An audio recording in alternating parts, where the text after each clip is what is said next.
Now, the Three Martini Lunch with Greg Corombos and Jim Garrity. And welcome, everyone, to the Tuesday edition of the Three Martini Lunch. Alexander DeSanctis of National Review is in for Jim Garrity today. In fact, she's not only subbing on Three Martini Lunch, she's also written the Morning Jolt today. So she really is Jim Garrity for all intents and purposes today. I don't know if they've done one of those deep fake videos like we saw yesterday on Twitter, Alexandra, where Bill Hader was turning into Tom Cruise. But it's good to have you with us again, as always. It's good to be with you. We probably need a video like that. We're also brought to you today by Quip Electric Toothbrushes. Right now, Quip starts at just $25. And if you go to getquip.com/martini, you can get your first refill pack of brushes for free. Alexander, we actually have good, bad, and crazy martinis today, unlike all crazies like we had yesterday. We start with the good martini, but it certainly got some ominous undertones to it, and that's the protests going on in Hong Kong. This all started months ago when the Hong Kong government, which has more and more of a Beijing flavor to it, tried to pass an extradition law which would allow folks in Hong Kong to be easily extradited to mainland China. Well, millions of people in Hong Kong took to the streets, demanded that that not happen. It did not happen. They're still demanding for the bill to actually be killed rather than just withdrawn.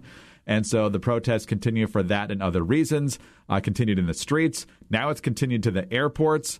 Yesterday, as you pointed out in the Morning Jolt, they were singing out, "Do you hear the people sing?" or "Can you hear the people sing?" from Les Mis. And now the police have actually interdicted into the airport to try and get those operations up and running again because the protesters had been grinding things to a halt to a large extent. As you pointed out in the Morning Jolt today, the protesters have 5 demands to withdraw the extradition bill for good, to officially retract descriptions of the protests as a riot, to drop charges against protesters, to launch an investigation into police force during the protests, and universal suffrage, which would allow Hong Kong voters to directly pick their leaders rather than the current process that includes Beijing's involvement. So we're cheering for people who love freedom here, I assume, and the fact that China seems to be running out of patience here makes this even more imperative that the right thing happen here. Yeah, I mean, it's really heartening to see, although it's unfortunate to see that police have been doing things like using tear gas, using rubber bullets against the protesters. Obviously, it's a problem for the country that the airport is shut down. They've had to cancel flights now 2 days in a row because no one can check in or get through the airport at all, which is a problem. But I mean, we obviously sympathize with the demands of these protesters. And I think, what started as kind of a quiet sit-in on Sunday grew into this mass protest precisely because police were using these tactics against protesters elsewhere.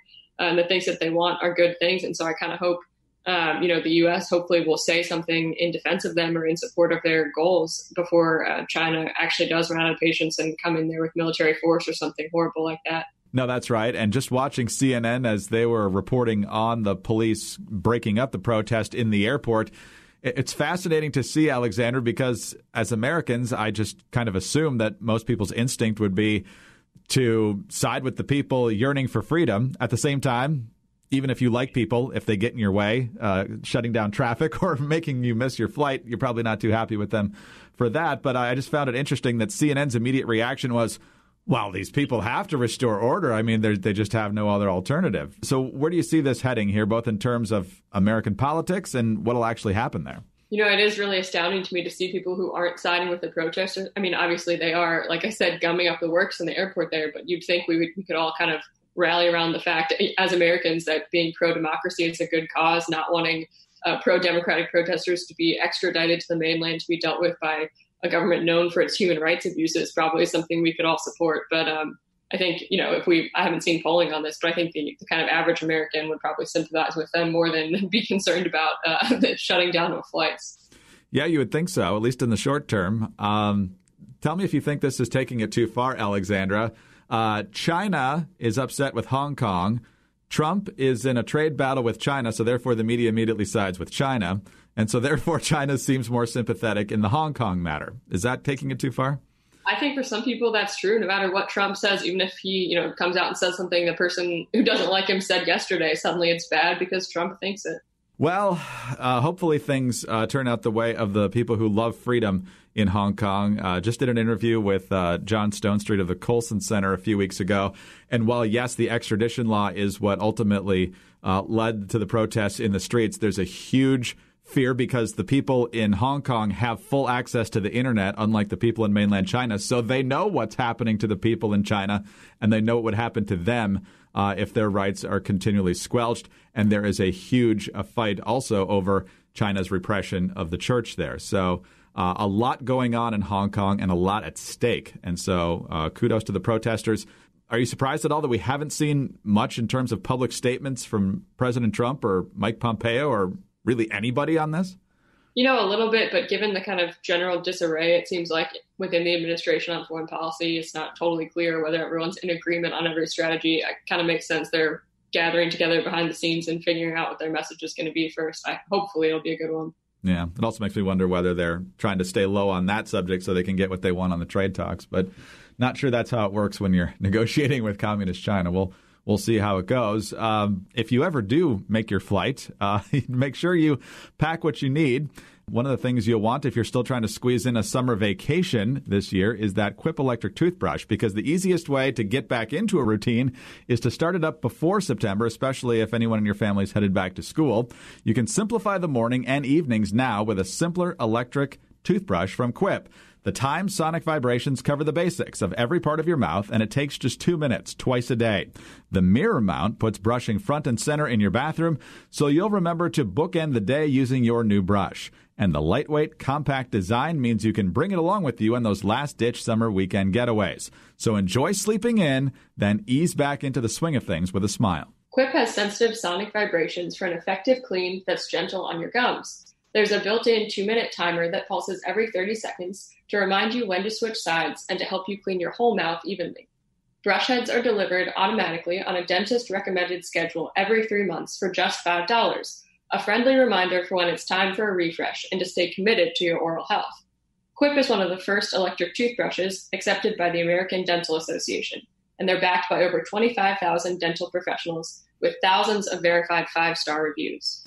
We've had the privilege of pitching Quip for a long time now. Jim was the original person on the Three Martini Lunch to actually get to try it out. He loves it, consistently calls it the best electric toothbrush or any toothbrush he's ever had. He loves the fact that you get the pulses to tell you when to switch sides and get the full cleaning that you need. Comes with tasty toothpaste as well. There's now the kids version that's out there, and that is very popular as well.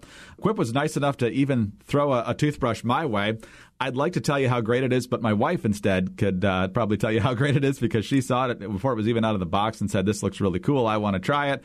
And so she loves it. We just were at the beach a few weeks ago.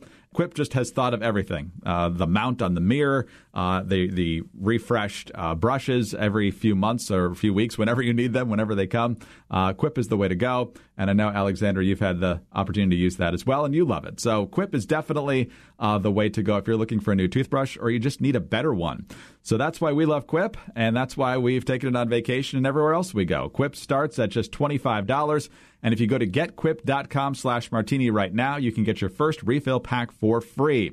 That's your first refill pack free at getquip.com/martini. Getquip.com/martini. All right, Alexandra, let's move on now to the really, really important news of the day, and that's that Chris Cuomo got in a dust-up with somebody in New York City because they called him Fredo. Here is a little bit of the audio. Most of it is riddled with F-bombs, so we can't use it. But Chris Cuomo not very happy. And here's a bit of his response to the person who initially accosted him. My name is Chris Cuomo. I'm an anchor on CNN. Fredo is from The Godfather. He was that weak brother. Isn't that your brother? And they use it as an Italian aspersion. Any of you Italian? Are you Italian? It's an insult to your people. It's an insult to your people. It's like the N-word for us. And that went on for about 2 minutes. At one point, Cuomo threatened to throw the guy down the stairs. So on and on it goes. Of course, President Trump couldn't lay off of this. He says, I thought Chris was Fredo also. The truth hurts. Totally lost it. Low rating CNN. And then he went on to talk about Chris Cuomo in the context of the gun debate. Would Chris Cuomo be given a red flag for his recent rant? Filthy language and a total loss of control. He shouldn't be allowed to have any weapon. He's nuts. For his part, Cuomo has apologized here late on Tuesday morning. He says, appreciate all the support, which also came from Sean Hannity, of all people, by the way. But he says, the truth is, I should be better than the guys baiting me. This happens all the time these days, often in front of my family. But there is a lesson. No need to add to the ugliness. I should be better than what I oppose. So, Alexandra, in our email today, I called this kind of a microcosm of our current politics. The insult flies. Cuomo completely flies off the handle. Everybody looks worse because of it. Yeah, it's really frustrating, and maybe this will be an unpopular take, but I do feel a little bit of sympathy for Cuomo. You know, the guy was accosted in public by somebody, probably a Trump supporter or whatever, a guy who doesn't like him because he's a liberal. And then he has to either sit there and take it, try to ignore the guy, or respond. And obviously, I don't condone the way that he responded. It was a little much. He's totally wrong, by the way, about it, that Fredo being like the N-word for Italians. That's not true at all. Nobody thinks that. And being an Italian American myself, I know I have it on good authority that that's not the case. But at the same time, I do feel a little bit bad for him. And I hate this trend of people just accosting public figures whenever they happen to be out with their family just because they can. And then the famous person looks stupid if they respond with anything other than, just trying to walk away. Is this just going to continue indefinitely? I think so. And I think we have even now people on both sides of the aisle sort of encouraging oftentimes people who agree with them politically to harass people in public. And I see this, more on the left than on the right. But this idea that, Mitch McConnell shouldn't be able to leave his home without being harassed because he's so bad. I think that's a growing problem, unfortunately. All right, let's move on to our crazy martini now. And Alexandra, this is based on a story you just wrote for National Review Online, and it deals with Lawrence Tribe, the Harvard Law School professor. I'm not sure if he's still teaching, but he taught there for many years, if he has retired now. And he's decided to make the claim that being a white supremacist and being pro-life go hand in hand. Here's the tweet you mainly responded to. On August 11th, he tweeted, "White supremacists oppose abortion because they fear it'll reduce the number of white infants and thus contribute to what they fear as non-white replacement. Never underestimate the way these issues and agendas are linked. This turns intersectionality on its head." And Alexander, you spent a lot of time in this article pointing out that he's pretty much wrong on every phrase of that tweet because white supremacists actually are most often pro-abortion. Yeah, it's really frustrating. The guy very frequently twists the facts on abortion because he clearly is a huge supporter of abortion rights and is willing to do or say whatever he's got to say to legitimize that. And the latest effort here is to portray pro-life people as somehow being in league with white supremacists. And this is not unique to Tribe. This is something that sort of more radical abortion supporters try to say a lot of the time. And it's frustrating not only because it's, clearly untrue, but because of the opposite is the case. White supremacists are very obviously, very openly pro-abortion because of the fact that minority women tend to disproportionately have abortions. And so they see it as something that eliminates, what they would call undesirable people in our country and actually helps with what they would consider the non-white replacement issue. So the opposite is true. They support abortion. And on top of that, there's a well-documented history of, sort of a eugenic mindset among people who support abortion and birth control because they think, again, it'll help eliminate people that they don't want to see in society. So to completely, whitewash that and then try to flip the narrative on its head to make pro-lifers look bad is totally dishonest. And then he had another tweet that you also referred to in your story. He says, pro-life, this is actually from back in May of this year, pro-life is a disgusting misnomer for the movement to turn the clock back to the pre-Roe days. The movement is anti-woman and often pro-death, too. So, Alexander, did you know you were pro-death till he tweeted that?